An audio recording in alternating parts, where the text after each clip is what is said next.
So I had a student that came into the lesson the other day. They just got through watching Back to the Future, and an odd conversation started between us. He said, if you could go back in time and teach yourself that one thing that it took you years to learn, that one thing that would revolutionize your playing, what would you teach yourself? You only have 20 minutes. And I thought, well, I could talk about all the things that I've learned about chords. I could talk about all the things it took me a while to figure out about interpreting music.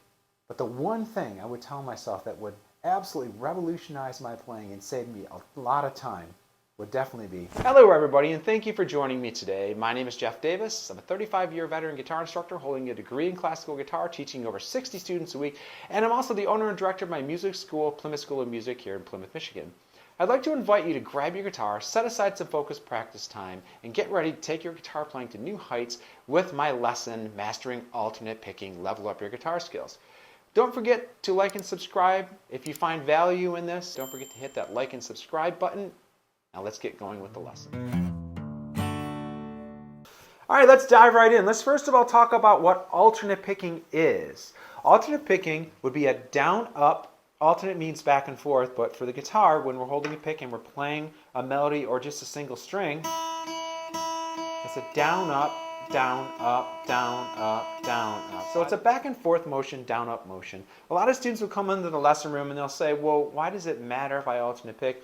And I look at their music and I say, all right, well, it makes sense why you're asking this question because you're not playing anything faster than a quarter note. But when we start to get into the upper echelons of rhythms, 16th notes, 32nd notes, 128th notes, all of those faster notes, you're going to need to alternate pick to keep things efficient over time. Otherwise, what happens is your arm is really going to get tired. All right, let's move on to the very first tip.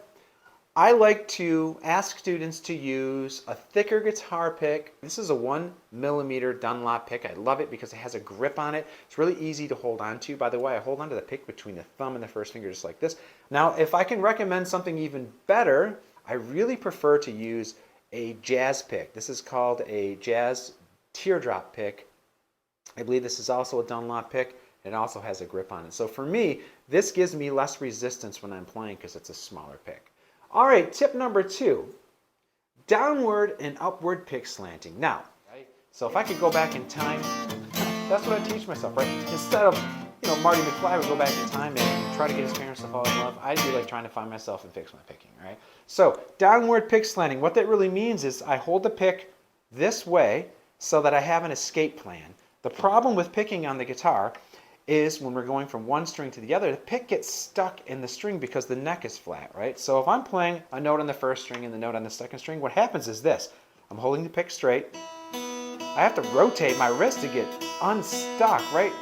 That's horrible. It took me years to figure this out. I used to think, well, I just need to practice harder, I need to get stronger. Well, I found that the best players in the world, Eric Johnson, Yngwie Malmsteen, all of these really great players like John Petrucci, I know they're not acoustic players, but these really great, incredibly fast players all do this one thing. They found a way to play with very minimal effort, right? And that one way is downward or upward pick slanting, which gives us a way to escape the string. All right, tip number 3. When switching from high strings to low strings, you're going to do your best to try to switch strings on an upstroke. This will put us outside of the strings. When I'm going from low to high, I'm always going to switch strings on a downstroke. Once again, this puts me outside of the strings.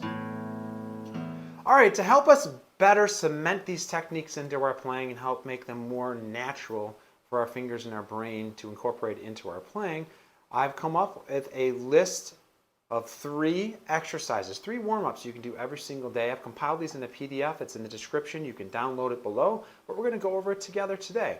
What we're first going to do is we're going to practice each one of these with downward pick slanting. You remember downward pick slanting is this. I'm holding the pick down. It's almost like I'm pointing the tip of the pick up. And upward pick slanting, we're going to use both of those techniques just to kind of build this efficiency into our playing, right? So take a look at the screen. The very first one that we're going to do is a series of 8 eighth notes, and it's going to look like this with downward pick slanting. Play with me. Okay, ready, go. Down, up, down, up, down, up, down, up, down, up, down, up. down, up, down, up, down, up, down, up, down, up, down, up, down, up, down, up, down, up.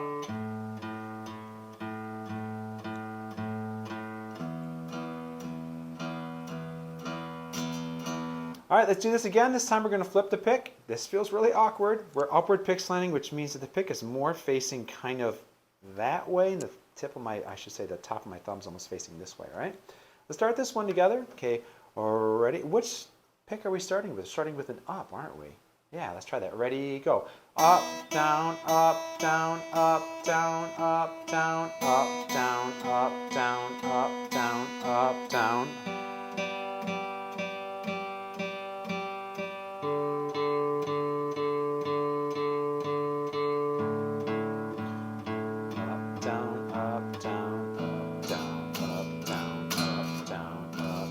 By the way, expect mistakes to happen. That's why we warm up, all right? I'm going to be making them in this video, so see if you can catch them, all right?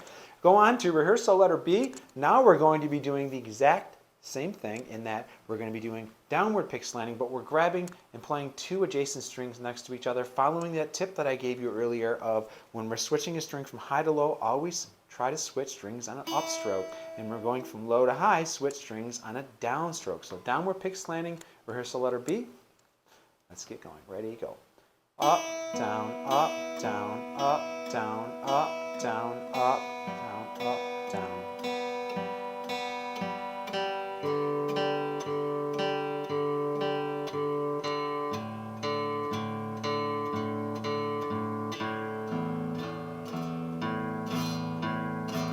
All right, let's flip the pick. We're going to start with an up pick. We're going up, down, upward pick slanting. Ready, go.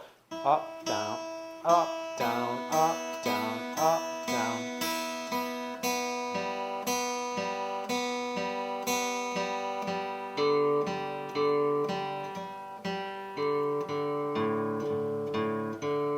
Making mistakes. It's okay, I'm not even looking at the guitar, so that's going to happen. All right, let's go to rehearsal letter C. And what we're going to do with this is now we're adding some notes in the left hand, kind of following the same thing we did in rehearsal letter B. All right, for this, we're going to be playing the notes 1, 3, 2, 1, or C, G, F sharp, F. And we're going to start with a downward pick slant. And it's going to go just like this. Ready, go. 1, 3, 2, 1, 3, 0, 1, 2. Keep it moving. Now we're going to jump to the second string and the third string. Still downward pick slanting. It's very comfortable because the pick is outside of the strings.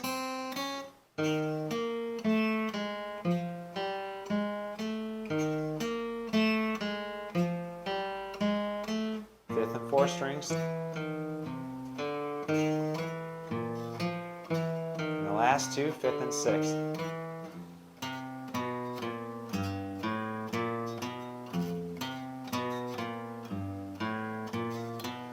Now we're going to flip the pick, upward pick slanting.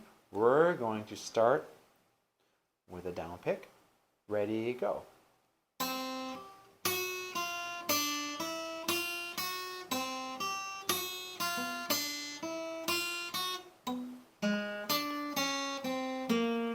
Coach Jeff's going to make mistakes. It feels really awkward to do.